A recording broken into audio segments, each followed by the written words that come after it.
শ্ৰদ্ধা ৰাইজ, আমি আপোনালোকক জনাবলৈ পাই নথৈ আনন্দিত হৈছোঁ যে ইতিমধ্যে আমাৰ মাজত আহি উপস্থিত হৈছেহি আমাৰ আজিৰ আমন্ত্ৰণ কৰি অনা অসম চৰকাৰৰ জনস্বাস্থ্য অভিযান্ত্ৰিক বিভাগ, গৃহ নিৰ্মাণ আৰু নগৰ পৰিক্ৰমা বিভাগৰ সন্মানীয় মন্ত্ৰী ডাঙৰীয়া মাননীয় শ্ৰীযুত জয়ন্ত মল্ল বৰুৱাদেৱ। গতিকে আহক আমি সকলোৱে এইখন বিচুৱাৰ বাকৰি তেখেতক আদৰণি জনাওঁ। এয়া আমাৰ মাজত আহি উপস্থিত হৈছেহি আমাৰ সকলোৰে সন্মানীয় মাননীয় জয়ন্ত মল্ল বৰুৱাদেৱ।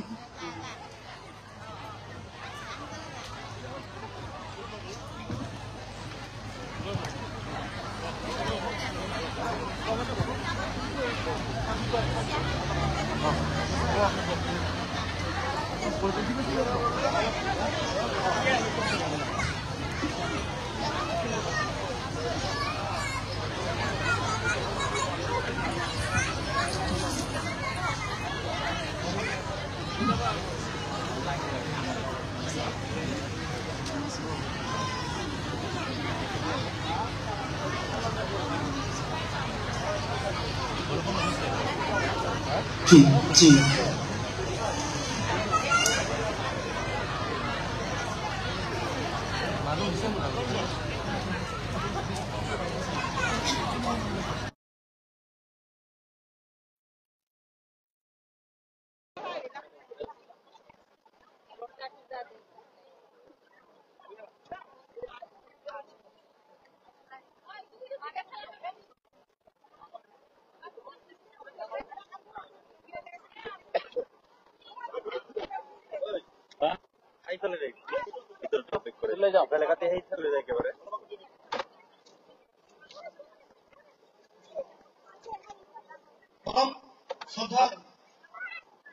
আমন্ত্ৰিত অতিথিবৃন্দ, দৰ্শকবৃন্দ, শিল্পীসকল আৰু শ্ৰোতাবন্ধু ৰাইজ, আমি আপোনালোকক আজি কেইবাদিনৰ পৰা প্ৰচাৰ কৰি আছো যে আমাৰ মাননীয় মন্ত্ৰী, আমাৰ সকলোৰে প্ৰিয় শ্ৰদ্ধাৰ জয়ন্ত মল্ল বৰুৱা মহাশয়ক আমি এই কেন্দ্ৰীয় বিশ্বত আজি বহুত দিন আগৰ পৰা তেওঁৰ লগত যোগাযোগ কৰি সেই সূত্ৰে তেখেতক আমি মুখ্য অতিথি হিচাপে আজিৰ এই অনুষ্ঠানত আমাৰ মাজত আহি তেওঁ ইতিমধ্যে উপস্থিত হৈছে।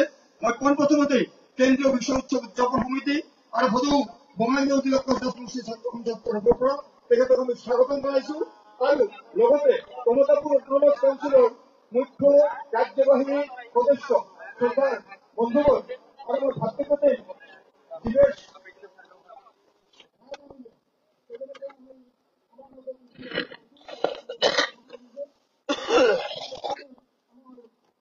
সভাপতি শ্ৰদ্ধাৰ সঞ্জীৱ কোচক মই মঞ্চত আহ্বান কৰিছো।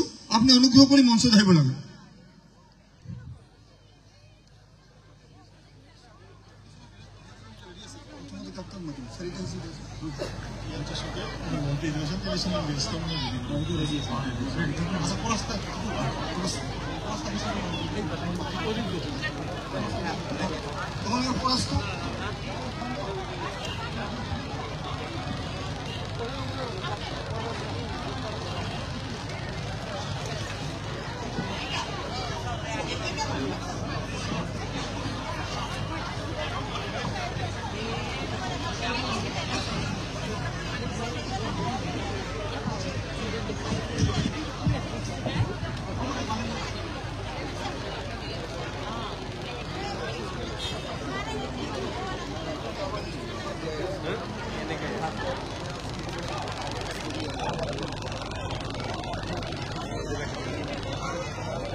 তবলা 3 নম্বৰ, 4 নম্বৰ বিশাল পাবনা। হেল্ল', আমাৰ সমবেত সংগীতৰ শিল্পীসকলক আমি নিজৰ নিজৰ পজিশ্যন উপযুক্তভাৱে গ্ৰহণ কৰাৰ কাৰণে অনুৰোধ কৰিছোঁ। হেন্স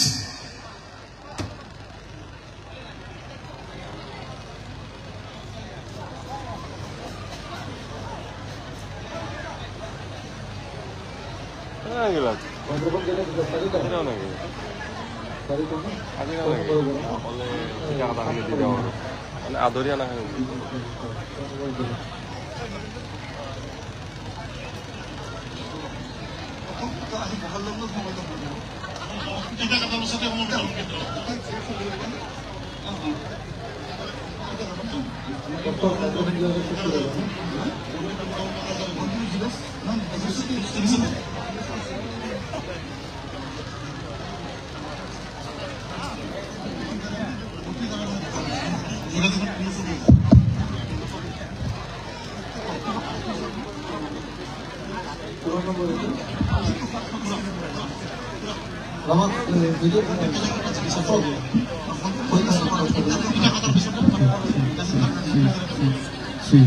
নবনীতা ৰেডি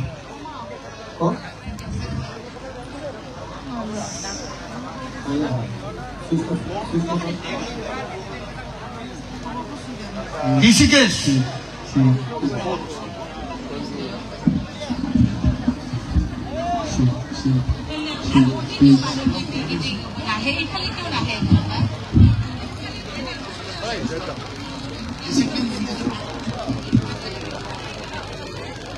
সাংস্কৃতিক সম্পাদক অতিথি আমন্ত্ৰণ কৰে কৰা হয়েছে না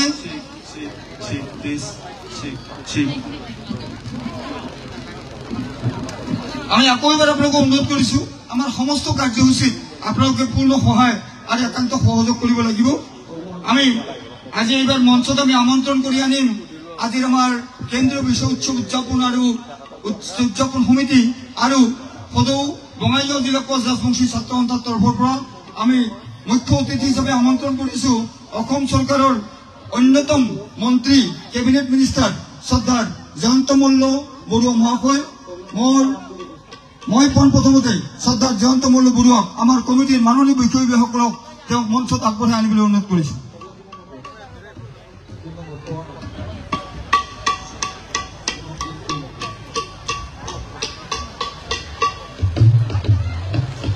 মই শ্ৰদ্ধাৰ মাননীয় মন্ত্ৰী মহোদয় আমাৰ মঞ্চত কম সময়ৰ ভিতৰত আহি পাবহি। আমাৰ কমতাপুৰ সাহিত্য পৰিষদৰ মুখ্য কাৰ্যবাহী সদস্য বন্ধুবৰ জীৱেশ ৰায় ডাঙৰীয়াক মই তেখেতক মঞ্চত আহিবলৈ আহ্বান কৰিছো।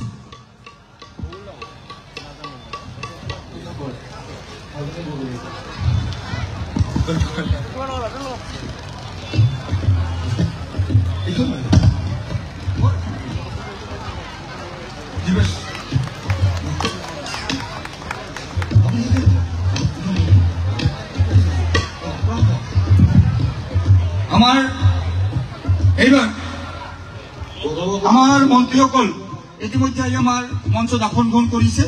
তেখেতসকলক আমি এতিয়া সম্বৰ্ধনা কাৰ্যসূচীলৈ আগুৱাই যাম।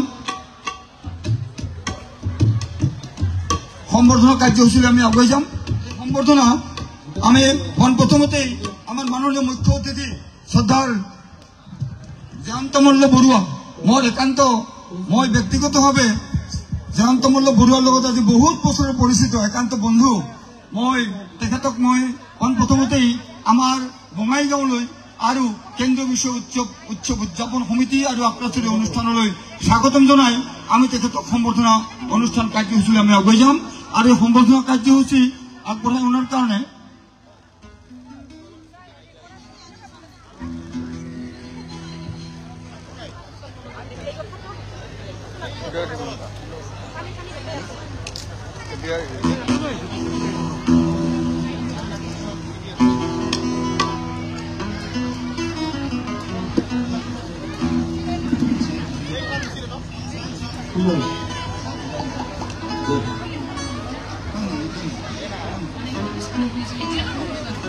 Hello.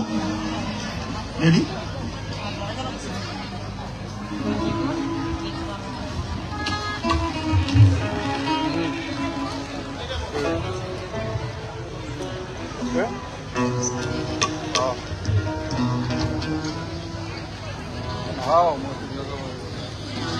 মই এইখিনিতে অকণমান হ'লেও আমাৰ কেন্দ্ৰীয় বিষয় সম্পৰ্কত আমাৰ মাননীয় অতিথিসকলৰ সন্মুখত আমি অলপমান বৰ্ণনা কৰিব লাগিব। আমি পোনপ্ৰথমতে কৈছোঁ যে কোচ ৰাজবংশী এটা অৱহেলিত এটা পিছপৰা জাতি, কিন্তু এই জাতিক অৱহেলিত আৰু পিছপৰা বুলি ক'লে আচলতে আমি দুখ পাওঁ। কাৰণ আমাৰ ইতিহাস, আমাৰ ঐতিহ্য আজি 500 বছৰ পুৰণি আৰু 500 বছৰৰো অধিক পুৰণা আমাৰ ভাষা, কলা, কৃষ্টি, সংস্কৃতি সকলোখিনি ৰাজবংশীৰ লগত জড়িত হৈ আছে, কোচ ৰাজবংশীৰ লগত জড়িত হৈ আছে। কিন্তু বিভিন্ন কাৰণত এই বৃহত্তম জাতিক প্ৰাক স্বাধীনতা কালৰ পৰাই আমাৰ এই জাতিটোক বিভিন্ন কাৰণত বাংলাদেশত আমাৰ 3খন জিলা ইতিমধ্যে সোমাই পৰিল আৰু বিহাৰত আমাৰ 3খন জিলা থাকি গ'ল, পশ্চিমবংগত আমাৰ 4-5খন জিলা থাকি গ'ল আৰু অসমৰ উজনি অসমৰ উত্তৰ লখিমপুৰ ধেমাজি পৰ্যন্ত আমাৰ এই জিলা আমাৰ ৰাজ্য সম্প্ৰসাৰিত হৈ আছিল। আৰু আমি ইয়াত সমস্ত অঞ্চলত আজি কোচ ৰাজবংশী লোকসকলে ইয়াত আমাৰ বসবাস কৰি আছে। আনন্দ পাব আপোনালোকে এইবাৰ ধেমাজি, মাজুলী আদি কৰি উজনি অসমৰ ধেমালি, মাজুলী, বঙাইগাঁৱত আমি যেনেকৈ বিশু উৎসৱ পাতিছোঁ তেনেকৈ মাজুলীলৈ আমাৰ জনাই তাৰপিছত ইত্যাদি ইত্যাদি ঠাইত উজনি অসমৰ এই ঠাইসমূহতো আমি যেনেকৈ আমাৰ কেন্দ্ৰীয় বিশু উদযাপন কৰিছোঁ একেধৰণে পালিত হৈ আছে। কিন্তু দুখৰ বিষয় যে এই জনগোষ্ঠীটোৱে আজি বহু বছৰ ধৰি সংগ্ৰাম কৰি আছে, কিন্তু আমাৰ সংগ্ৰামক কেন্দ্ৰীয় চৰকাৰে যি হিচাপে গুৰুত্ব দিয়া প্ৰয়োজন আছিল সেই হিচাপে গুৰুত্ব দিয়া আমাৰ দৃষ্টিগোচৰ হোৱা নাই। কোচ ৰাজবংশী জনগোষ্ঠীক জনজাতিকৰণ কৰাৰ কাৰণে আমাৰ যিবিলাক পুৰণি পুৰুষ আমাৰ চৰ্দাৰ ফণীমেধি, অম্বিকাচৰণ চৌধুৰী, অৰুণ ৰায় প্ৰমুখ কৰি অসমৰ বিভিন্ন প্ৰান্তত আমাৰ বিভিন্ন এইসকল ব্যক্তিয়ে প্ৰায় 65 বছৰ কাল পূৰ্বেই এই জনগোষ্ঠীটোক জনজাতিকৰণ কৰাৰ কাৰণে লাগি আছিল। কিন্তু এই জনগোষ্ঠীটোক জনজাতিকৰণৰ তালিকা অন্তৰ্ভুক্ত নকৰাত আমি আটাইখিনি জনগোষ্ঠী ইতিমধ্যে আমি দুঃখিত। আমি আমাৰ আজিৰ মাননীয় মন্ত্ৰী মহোদয়ৰ যোগেদি আমাৰ এই ক্ষোভ, এই বেদনা আমি প্ৰকাশ কৰিম। কমতাপুৰ সাহিত্য পৰিষদ আমি পাইছোঁ, তাৰ কাৰণে তেওঁলোক ধন্যবাদৰ পাত্ৰ। অসম চৰকাৰক আমি ধন্যবাদ জ্ঞাপন কৰিছোঁ, অসমৰ মাননীয় মুখ্যমন্ত্ৰীক আমি ধন্যবাদ জ্ঞাপন কৰিছোঁ। আৰু এই সুযোগতে আমি নিশ্চয় এটা কথা ক'ব লাগিব, জনজাতিকৰণ সম্পৰ্কত যিখন আমাৰ কমিটি ইতিমধ্যে অসম চৰকাৰৰ আছে, আমাৰ এই মন্ত্ৰীগোটৰ, সেই মন্ত্ৰীগোটৰ মাননীয় জয়ন্তমোহন বৰুৱা ডাঙৰীয়াই আৰু পীযুষ হাজৰিকা মুখ্যমন্ত্ৰী মহোদয় এইসকল আমাৰ জীৱেশকে আদি কৰি কমতাপুৰ সাহিত্য পৰিষদৰ, কমতাপুৰ অট'নমাছ কাউন্সিলৰ এইসকল ব্যক্তিয়ে ইতিমধ্যে আমাৰ অসম বিধানসভাৰ মজিয়াত যাতে আমাৰ এই মন্ত্ৰীগোটৰ যি প্ৰতিবেদন, এই প্ৰতিবেদন যাতে কম দিনৰ ভিতৰতেই এইটো উত্থাপন কৰি পাছ কৰোৱাই আমাৰ যাতে এটা ষ্টেপ আগুৱাই লৈ যায় কেন্দ্ৰীয় চৰকাৰক বিবেচনাৰ কাৰণে বা ভাৰতবৰ্ষৰ পাৰ্লিয়ামেণ্টত বিষয়টো যাতে চৰ্চিত কৰাৰ কাৰণে পৰিৱেশ সৃষ্টি কৰে, তাৰ কাৰণে মই আমাৰ অতি মৰমৰ, অতি শ্ৰদ্ধাৰ আৰু সদা সৰ্বদা আমাৰ জনগোষ্ঠীটোৰ লগত সহযোগ কৰি অহা শ্ৰীমান জয়ন্ত মল্ল বৰুৱা সন্মানীয় মন্ত্ৰী, তেখেতক আমি আজি ইয়াত পাই এই সুযোগতে তেখেতক আমি আমাৰ দাবীখিনি স্বৰতে কৈ দিছোঁ